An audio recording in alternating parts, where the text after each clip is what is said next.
G'day fellas. In this game we're going to be taking a look at one of the most ridiculous Portuguese build orders I've ever seen.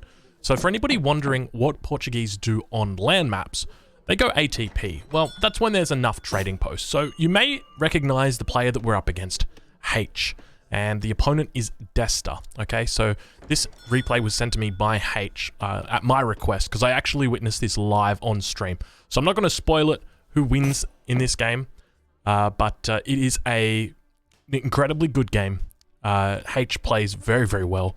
And his opponent, Desta, also plays really, really well. So the reason why this is such a ridiculous strategy is that you're able, as the Portuguese, to get a huge mass in the early game.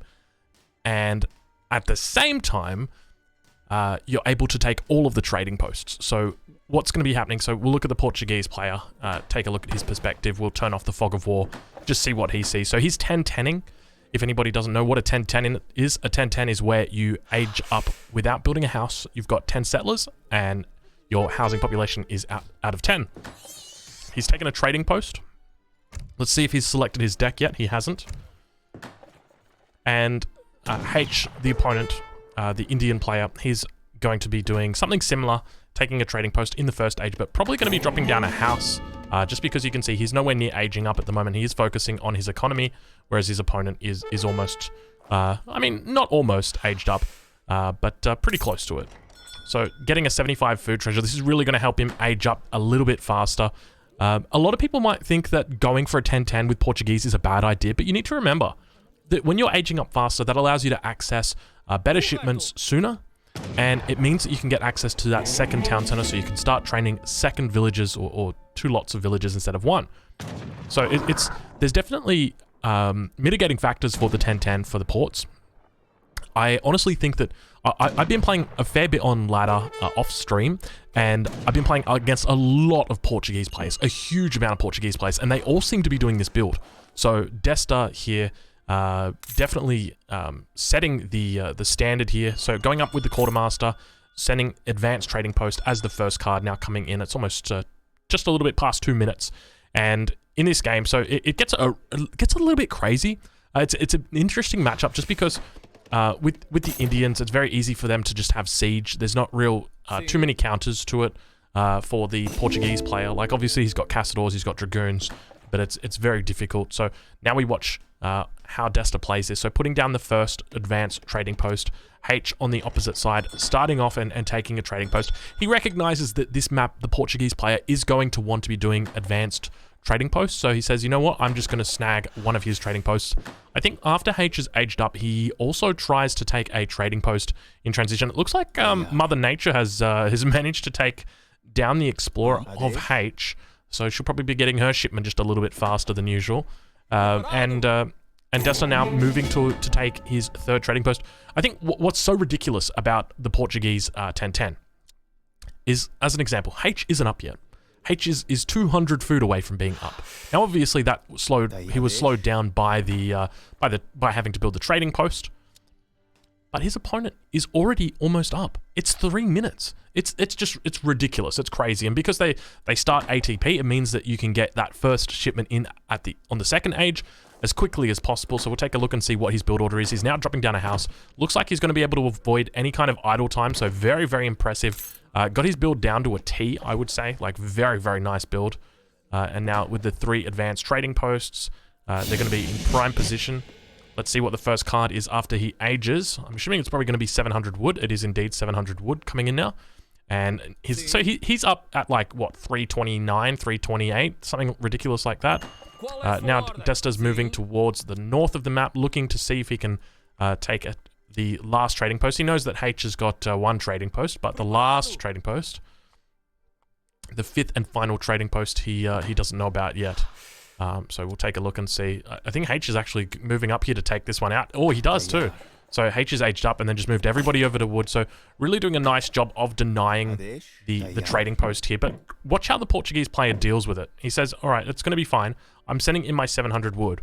With the 700 wood, what I'm going to do is I'm going to drop down. I'm assuming he drops down. So he's already dropped down a Rax, now beginning to train pikemen. It's 4 minutes and 10 seconds. This is what is absolutely ridiculous about the Portuguese 10-10. Your tempo. your tempo. Like, at this point in the game, you're thinking it should be like 5:30. It's not. It's 4:30. You're up a full minute before anybody else is. Your town center's out. You can't challenge this. Look at this Portuguese town center. It's on the opponent's side of the map, and it's coming up at 4 minutes 35. It's ridiculous. Now, almost there, 4:40. Done. So now he can use that as his forward shipment point. He's sending in 6 muskets as well, so very, very nice. H isn't going to be able to hold these 6 muskets because H isn't even up yet. Now, for anybody unfamiliar, H is an incredibly good player. H is currently ranked 2 on the ladder. Really, very, very strong player. Considered by most to be the best player of Age of Empires 3 right now. So now we can see, so it's at 5 minutes on the dot, and we've got 5 pikes out and 6 muskets. So these guys do a lot of siege.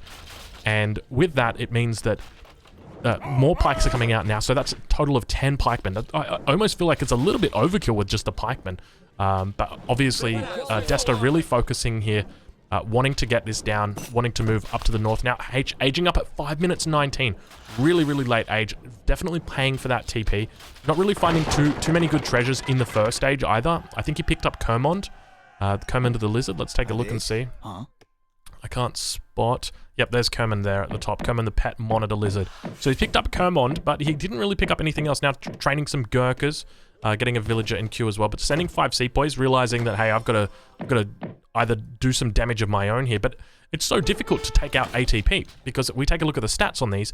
25 ranged attack. They got 3,000 health. You can't send, 5 or 6 pikes down there to go deal with that because they'll all get killed. So now we've got the sepoy coming in for H. Continuing, let's look back. So now we've got... Oh no, Desta's Explorer is stuck inside the trading post. Okay.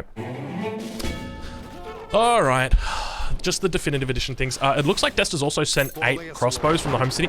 We're at 6 minutes. He has 10 pikes, 6 muskets, and 8 crossbows. This is just... It's ridiculous. Up to 16 villagers now, 4 TPs. Stagecoach is coming in as well. It is just like... I know this is a bit of a build order overview.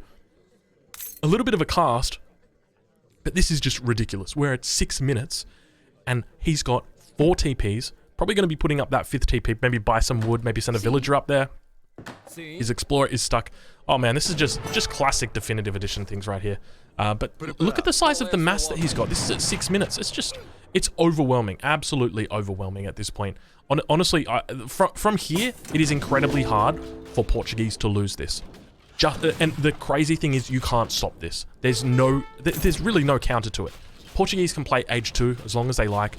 It's going to be very hard for you to take out their trading posts. Desta's got a really good spot here. Now sending in coin. Let's see, is he sending up a villager? Doesn't seem to be sending up a villager up to that top trading post just yet. With his Explorer stuck in here, it means he's just, going to be perpetually stuck until it gets killed. Then he can buy it back and it will be free. But now, looks like he's going for a bit of a walk up to the north. He's probably going to just see what he can spot, maybe pick off some houses, because he appreciates that he's not going to be able to push back H from here. And just managing, he was turning back, and then he just managed to spot the consulate going up from the treasure. That is unfortunate placement of the treasure. Really got to clear out those treasures, H, because they obviously cause a line of sight there. Very, very minor thing, though, but obviously having quite a big impact here. And now we sit at a point where the Portuguese players got 4 trading posts on 700 coin. Now sending in 600 coin behind this. They've just got an absolutely unreal amount of shipments as well. So that's 1, 2, 3, 4, 5, 6 shipments already. If we take a look at H, how many shipments has he had? H has had 1, 2, 3, 4 shipments so far. And that just really, it really just goes to show the amount of XP that he was collecting in the early game, just from having all those trading posts down. Now Fat Monk is going to be going down to the crossbows. Minutemen being called as well, pushing back those Gurkha. And a couple of houses going back. We're going down on the back line. So if we take a look at H, we're going to see he's housed quite effectively. And it means that it's quite a difficult spot for H, because now he's going to have to reinvest. So he's putting up his consulate again. The consulate did go down earlier. We'll take a look back at Desta's perspective. So now gathering up that coin. Still not going to build this 5th trading post. I'm curious as to why he's not building it. Obviously, he needs to build it with his Explorer, but he can also build it with just a single villager. He can send that up there. I play it against many port players who will just send a single villager out to the trading post and we'll just build it. And it takes probably close to about a minute to build, maybe 50 seconds. It's a very long time, but it does eventually get built. And now Desta at 59 population. Looks like he's fallen asleep at the moment, but just all of his villagers are on food. He's just focused on getting up right now. And it all goes back to the tempo, it all goes back to the start. you got to really consider the fact, oh, it looks like he's going to be losing a fair bit of units here. I don't think he's paying attention. He's definitely not H moving along and walking along at the same time with him just to take out the units because he knows that that's the only way he can really go. He can't back out this way. He's just going to get chased away. Really, really nice micro from H picking up a couple units. Yeah, from Desta's perspective, it's just like I'm very curious what the opponent can do. Like, okay, if we were to consider, all right, let's say that H didn't take these starting trading posts. Well, okay, Desta then just takes the entire trade line.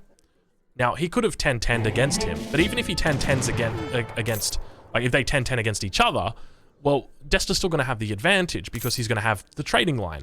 And you're not going to be able to take out the advanced trading posts. And you need to consider that with Desta having the trading line, he wouldn't have had to have trained the pikemen in the early game and would have been able to train crossbows. And then on top of that, he was shipping 6 muskets followed by the 8 crossbows.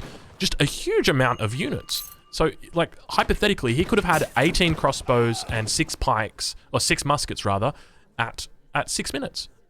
Oh no. Oh no. Oh, be careful. He was lucky. A single minute, man. Oh my gosh. These trading posts at the moment are just absolutely terrible.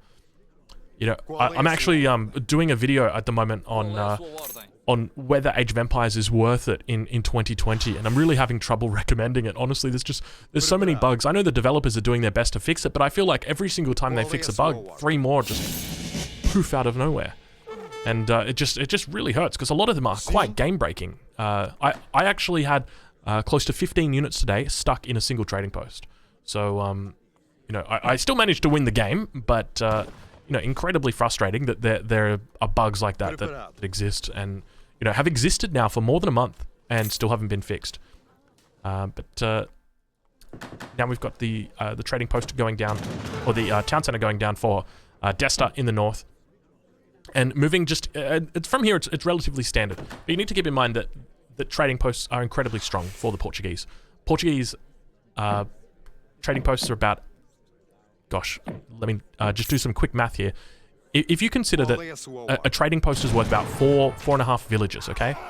And the Portuguese player has 10 villages when he ages up, researches Stagecoach, and then eventually gets that upgrade. Now we've got some husks coming in. It's equivalent to, like, you know, 60% of his economy. It's such a huge amount of his economy.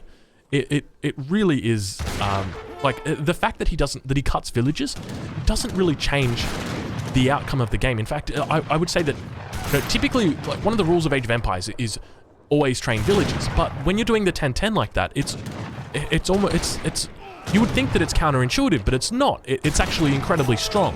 Because you just have so much more tempo than your opponent. You're just able to get up that age earlier. You don't have to worry about, you know, it means you can start training units faster, start shipping units faster. There's just a whole bunch of things that you can do faster. And now Cazador's really definitely demonstrating why they need that extra melee attack. Look at the health of this Cazador here, just 0 attack, or 0 health going down there. I think if the Cazador had slightly higher hit points or slightly higher hand attack, he probably wouldn't have gone down there. But they've actually got quite a high HP. And now the Dragoons coming in. So Desta's now, like, moved into the classic Portuguese style, which is, I'm just going to make a whole bunch of villages. So he's got the 3 TCs up at this point. 1, 2, 3 TCs, all creating villages. So looking really, really nice. The outpost going down with about, I think it had 30 health on it before it needed to be built. Desta definitely going to be able to take this out. Let's have a look at H, see if he's got any age up in the queue. Doesn't even have a single age in the queue. No wonder down at the moment. So not opting to age up. Instead, just looks like he's going to be playing at age 2. He is sending 700 coins, so could be looking like he wants to age up, but definitely not in a position to macro for it. He's got 18 villages on coin right now. Needs to be sending them out here, just moving them over onto food. But let's take a look and see what upgrades he's got. He's got, yeah, relatively good upgrades right now. Really good upgrades, actually. Let's take a look at the wood chopping. Okay, so he's, I think he's fully upgraded. Also on the auto consulate as well, so I don't know whether he's got the settlers in, but he's sitting on 42 at 13 minutes. It's about standard for the Ottomans, or for the Indian with the Ottoman consulate, rather. But we can see that Desta's absolutely zooming past him at this point. So when it comes to this strategy, that's essentially, you know, the way to play it. It is just, it's so important. We can continue watching to the end of the game, but I kind of want to go back and just review the beginning, just to really demonstrate what happened, because there's so much that's happening at the beginning of the game. Even though he 10-10s in that transition period, that's really where everything just goes down. There's so much happening at that single point, because he's taking trade posts, he's dropping a house, he's making sure he's got just enough food that he doesn't idle. Then when he gets up, he's pushing vills over onto wood to get that racks up, dropping the 700 wood, then dropping after this with the 700 wood, using that to build further trading posts. Speaking of trading posts, now finally taking this at 14 minutes. I think he just must have forgotten or just not realized that it's here, but Explorer is still stuck in this trading post. There's absolutely no way to get this Explorer out other than your opponent coming and killing it and you buying it back. That's literally the only way that you can do it. And now Desta sending the 1,000 coin with 1,000 coin. This is a really smart move. So his villagers, if we take a look at the cards that he's got in his deck, he hasn't sent Spice Trade, he hasn't sent Economic Theory, but his villagers have got a very high gather rate when it comes to food. So what he's doing is by sending coin and gathering it up with his villagers, he can focus on he can focus on collecting food, and with that, then he's much more easily able to build units. Really good mass of Cassador here as well. 31 Cassador, so just a huge mass. It feels really nice having Cassadors like this. 45% range resist, definitely a wonderful unit.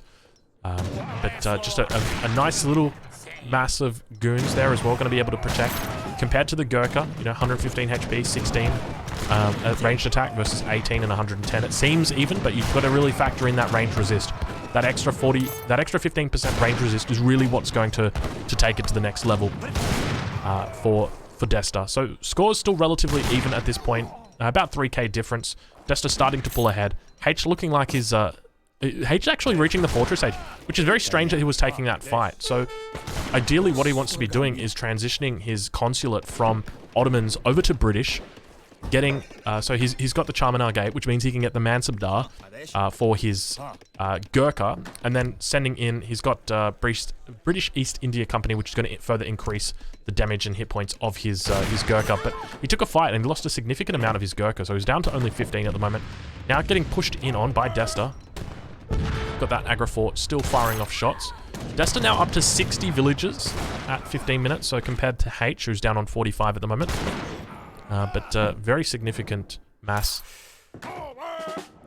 Still just 9 veteran dragoons. I'd be very, very fearful right now if I was Desta of some potential Mahout pops. If a Mahout, you know, popped from the Charminar Gate as well as like 3 Mahouts popping from the town center, 9 dragoons aren't going to be enough to deal with it. But now we've got the Bostanshi, I think it's pronounced, coming out, going to be dealing, or they're going to be from the Ottoman consulate actually. And so actually, yeah, we've got Mahouts as well. So we don't see any Mahout shipment, just the 8 Gurkha coming in from the home city. So now up to 138 HP. Got the discipline upgrade up against the Cassador. So starting to outstat them just a little bit. Gurkhas can get quite strong in the Fortress Age, especially towards the mid-Fortress Age. But now we've got the Mamelukes coming in. Let's see if they get sent to the forward town center. Really nice composition here from Desta. There they are. So we've now got Mamelukes with the 5 Hussars, so really nice to mix in. Just 5 Hussars is great. You're going to be basically doubling the damage because you take a look, people normally focus down the Mamelukes, not realizing that they need to be focusing down the Hussars. But the Mahouts now coming in. Looks like we're going to have a pretty decent battle here. Sepoys entering into melee combat on top of the Dragoons. Cassadors firing off their shots, focusing down that Bostanshi. The Hussars on the front, trying to tank it up for the Mahouts, but the Mamelukes are going to be doing more than enough in preventing the Gurkha from really doing anything. Look at H trying to focus down this Mameluke at this point and just barely even scratching it, barely tickling it. The Mameluke just continues, just minding its own business. Doesn't really matter. And still got 1, 2, yeah, just the 2 Mamelukes left. Yeah, now being whittled down, 64 HP, it's going to die. But a huge mass here, 41 Cassadors, a really decent match. And at this point, it is evident that H has lost and the game gets called. So I'm just going to take a quick look. We just want to go through, zoom at the beginning. I just want to talk about the beginning just once more. I'm cognizant that the video is already 23 minutes in, but we're just going to zoom in. We're going to make it as fast as we can, because I just want to, I really want to see just what happens.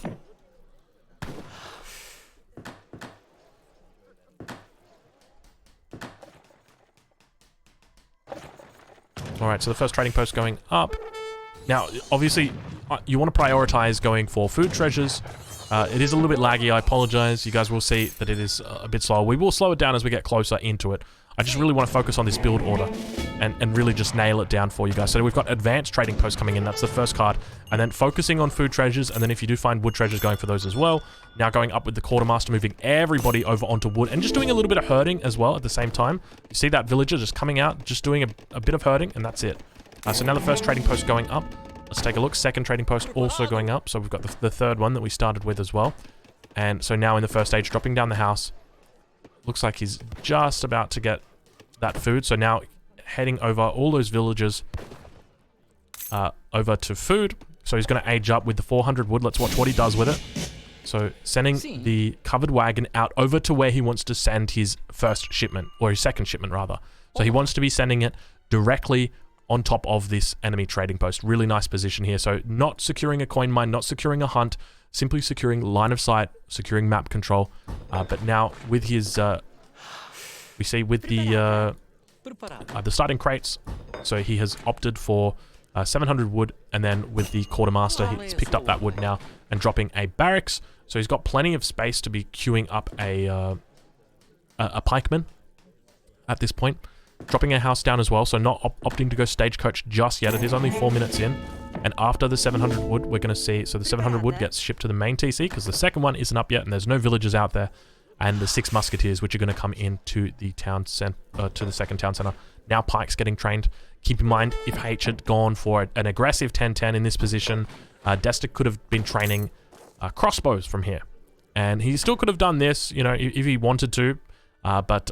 You know, if that was the aggro fort, you wouldn't be sending your town center up here. You would be putting your aggro fort, or you'd be putting your town center probably a little bit more aggressive, defensively rather, a little bit less aggressively. Now, so the muskets coming in. So idling here as well. We can even if you idle, I don't think it's a bad thing, because you're aiming for, now that you've got that 700 wood coming in, you're aiming to get that stagecoach. And that's exactly what's happening. So now we've got the muskets, the pikemen. I wonder how the explorer gets caught in here. Let's watch and see. 400 wood left over, so he's dropped, I guess, some more pikes, and also got the house going down. No second racks, just a single racks is all he needs.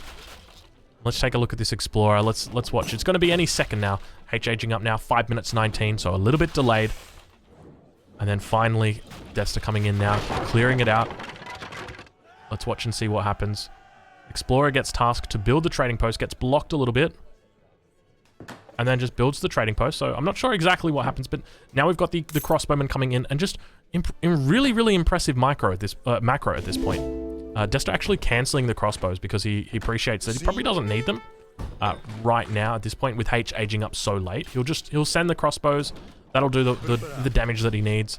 Actually sending them in, trying to find those 2 sepoy, but they actually head up to the top. Kerman's here as well. Gonna get in on the action, but it's really... Oh, there it is. What happened there? What happened there? It was just like he walked into it. Maybe he shift-clicked into it or something. Maybe that's what happened. Like he shift-clicked on top of it, and it just, for whatever reason, it walked into it. Anyway, at this point, 6 minutes in, I mean, let's just do a stock take. We've got 4 trading posts. If this explorer hadn't been stuck, well, we could probably have a 5th one going up within the next minute. 8 crossbows, 10 pikes, 6 muskets, 700 coin on the way. Got the racks in base. It's just a huge amount of units. It's ridiculous. 24 units at 6 minutes. And keep in mind, these units, this has been in for a long time. This has been in for like, what, 30 seconds at least? It's just absolutely ridiculous. Portuguese on land, ATP is definitely the way to go. And this is definitely the build order for it.